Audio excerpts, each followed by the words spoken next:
before we hit CMLL, and then the plugs, you got injured last year. In my notes, I said this year. My bad. In last year, you had an injury. What happened, and how was that setback? It wasn't necessarily like a typical injury. But yeah, it was only a couple, maybe 5 weeks. But I think that kind of set into motion some other things with why I wasn't wrestling. But I was back and ready for action quickly. I think just the universe had other plans. So I got a lot of free time. I got a pool in the summer, and that's how I spent most of my days unemployed. Well, technically, I was employed, Yeah, just you were not getting employed. paid. I was employed, just not getting paid. So yeah, I had a lot of pool time. I had a lot of time with the dogs. You could say I was recovering, but like I was just living life. So yeah, setbacks in all shapes and sizes happen.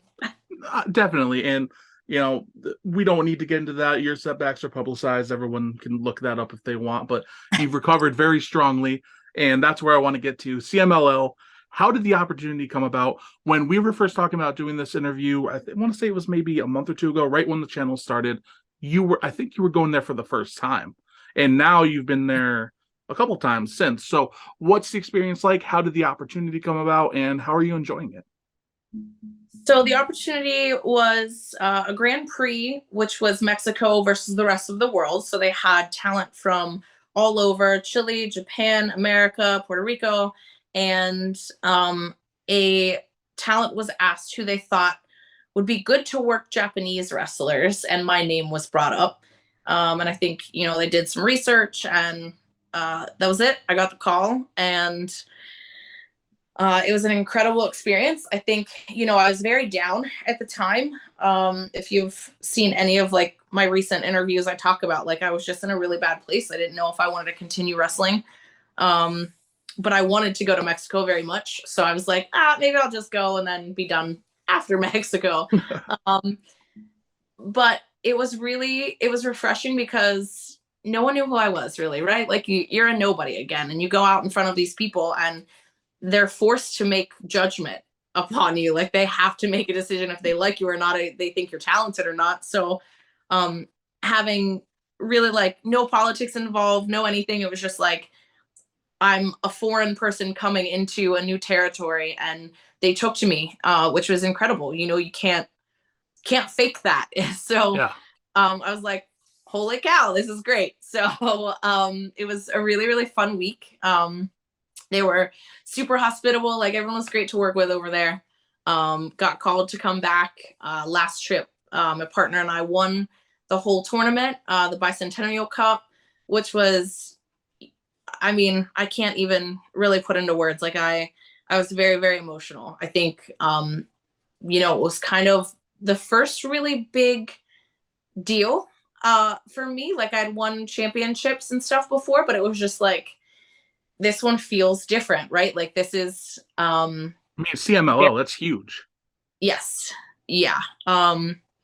I have the cup. It barely made it back in my suitcase. It's a little hold please. Yeah, Hold on. absolutely. Absolutely. We have to see this. Are you kidding me? This has to So be on camera. um if you can see, it's not quite round, and it's a little tilted in a certain direction. We did an okay job, but if you can see that, Yeah, I mean, some of the text has glare on it, but you can get the general yeah, idea of it. yeah, it's a cup. Yeah, It that's is a so cup cool. that barely made it, but nonetheless, it's home with me. And like I said, it was a really big freaking deal. And it changed, what I felt about myself. You never really want to think like our self-worth is based on other people's opinions, but it kind of is. So there are certain days where you're like, man, I suck. Should I be doing this? Like, I don't know. I've always been that way. So when you're feeling like real shitty, and then they're like, hey, you're gonna be at the end of this tournament, and you know, um, I didn't know really like what was gonna happen until it happened, and like that's crazy. That's it. Like I don't know. It changes your mind a little bit. Yeah, when you were in that down place and things didn't quite take the turn you wanted in your career, maybe, and you're even thinking about giving up to have this opportunity come. And I believe this was your first international tour. Maybe you did something in Canada. I'm not sure.